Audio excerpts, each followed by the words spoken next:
remember when you were first introduced to whiskey? I do. It was really from my dad. He was a Scotch drinker.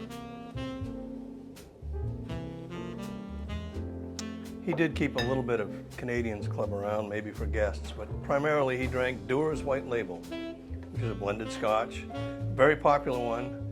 The company was founded back in 1865 or so, and has been around ever since. They don't have a large product line, but they have quite a few products, just enough in my opinion. So I was looking for a bottle of Dewar's White Label in my lounge here, and I didn't have one, which is unusual because I've always had it around ever since I was old enough to drink, because it was what my dad drank. And it wasn't until I got older that I discovered single malt scotches, like many people my age. It just wasn't around when we were young. So I went to the liquor store looking for some other things, and I happened across this bottle of Dewar's 15. And I thought, well, that's interesting. So I grabbed it. It was reasonably priced, so I thought I'd give it a try. This particular whiskey is created by Dewar's master blender, Stephanie McLeod, obviously a pioneer in the whiskey business. And it's been matured in sherry and bourbon casks.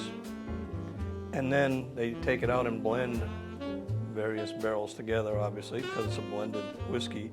And they try to marry it so that you get the smoothest and most consistent taste. And then they age it further. So it has kind of a, right away, I think you're going to see some honey toffee type character in it, both on the nose and in the first taste. The mouthfeel is a little syrupy, if you will, not the flavor, but how it feels in your mouth. It's known as the Monarch of the Glen, which is after a painting that John Dewar purchased, apparently, at some point. So I thought I'd give this a try, and this is my first experience with it. Sweet, floral. I get a little bit of floral flavor in the end. I don't get it on the nose, and I think I should, but that's neither here nor there. So then the question I always have to ask is, well, what am I going to smoke with this? And I think back to what would my dad have smoked with it. While he wasn't an everyday cigar smoker, he did occasionally have a cigar, particularly on fishing trips and vacations, and maybe after playing golf. And I think the choices he had, if I remember correctly, I remember Swisher Sweets being around, and William Penn cigars. You know, they came in a little 5-pack, I believe. They even had the little plastic tip on them. And I can remember him walking around with that hanging out of his mouth occasionally. Not a lot, but occasionally. All he could buy was whatever was available in the local smoke shop. In fact, I think it was called Joe's Smoke Shop, if I remember correctly. So I was trying to decide if I really wanted to go find a Swisher Sweet, but since I don't have White Label, I thought I'd come up with something better. So I decided to look at this based on everything I read. It's a relatively mild whiskey, supposed to be a little milder in flavor and character than Dewar's White Label. And I would say that's probably true. It doesn't have the little bite that you're used to with the Dewar's White Label at the end. This is syrupy smooth. As I said, a little bit of toffee and honey are kind of the overwhelming things that I get. And in fact, I just have to see it's on the box. So I guess that's what you're supposed to get. By the way, it comes in this really fancy box. It tells you all about it, as most of these boxes do. This one's a tin box. Neat. So, what cigar would I put with this? Yes, I said cigar, neighbor. I decided to go with the Drew Estate Undercrown Shade. It's a mild to medium cigar at best, not real bold, obviously. I didn't want to overpower this whiskey because I knew that it was not going to be, a really potent whiskey. I believe it's about 84, 86 proof or something like that. So it's not, it's not a real high proof whiskey either. But it has a fair amount of character for a blended whiskey. So I wanted a cigar that was kind of mild to medium, and certainly the Undercrown Shade fits in that category. It's maybe a medium, in fact, bodied cigar. And it has the flavor you expect from an Ecuadorian Connecticut wrapper. A little bit of sweetness at the end, which is interesting because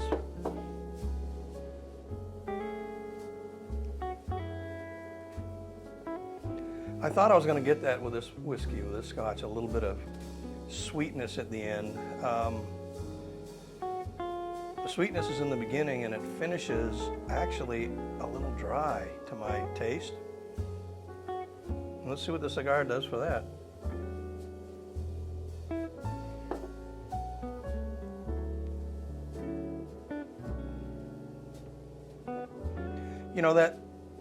That sweetness that is right here, probably on the tip of the cigar. You taste it on a lot of cigars with Connecticut wrappers.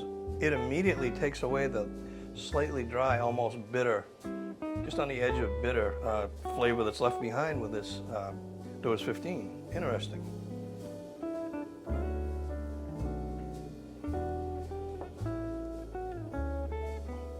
But also what we look for, right? When we're pairing whiskey and cigars, we want them to complement each other in some way, not fight each other.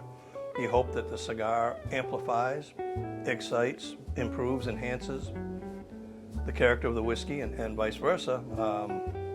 I have found just right now that I believe drinking the whiskey first and following it by the cigar is the way to go.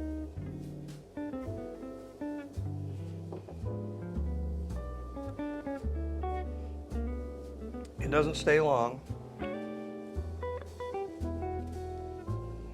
You probably don't want to wait more than 5 seconds before you pick up the cigar. Now, when I was growing up, watching my dad drink Dewar's White Label, he always drank it on the rocks. And I always drank Dewar's on the rocks until I was older and single malt whiskeys came along, single malt scotches, and I discovered that, that was, I preferred to drink those neat, although occasionally I do make them on the rocks. So I did, a minute ago, pour some of this Dewar's 15 on some half a dozen ice cubes.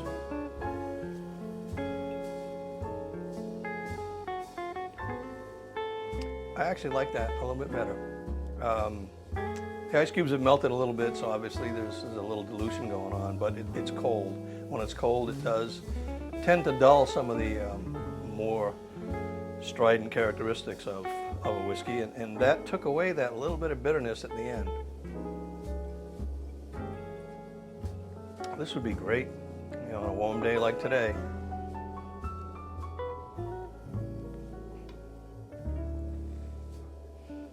Yes, again, this is a pairing that works very well.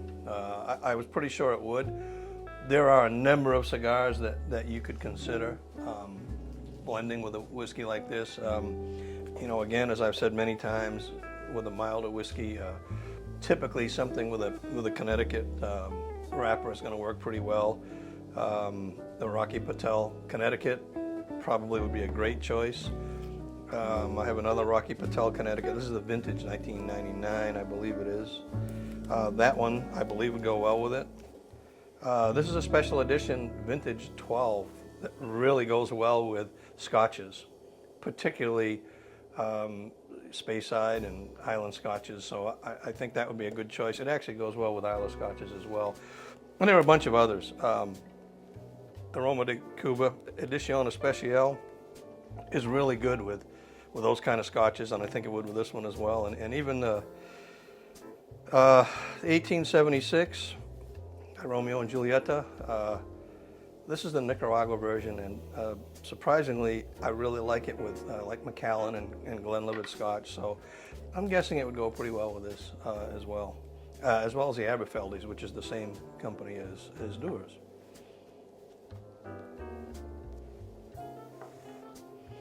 So don't be afraid to try some blended scotches. I know a lot of people drink monkey shoulder, very common. Things like Chivas, the black labels, blue labels, etc. So there's a lot of blended scotch around. I think this Dewar's 15 for its price. It's around $40 for a bottle. And so in fact, if I broke this down and I had the one drink of this, it looks like I'm going to have two, and the cigar. This cigar happens to be, this Underground Shade is about $8.50 locally, probably everywhere. So you're looking at about $10.75 for a drink, and this cigar. Since I'm going to have two drinks, it's going to be $13. Not an expensive evening at all. Hopefully most of us can afford that. And hopefully every night, but nevertheless, it's a lot cheaper than a lot of other things we could be doing. So give it a try. Give this Dewar's 15. I recommend it based on what little I've tasted it tonight. I think it's well worth the price. I assume it's readily available. I found it right away in a liquor store. So if you want to give it a try, go right ahead and let me know what you think. Y'all have a good evening.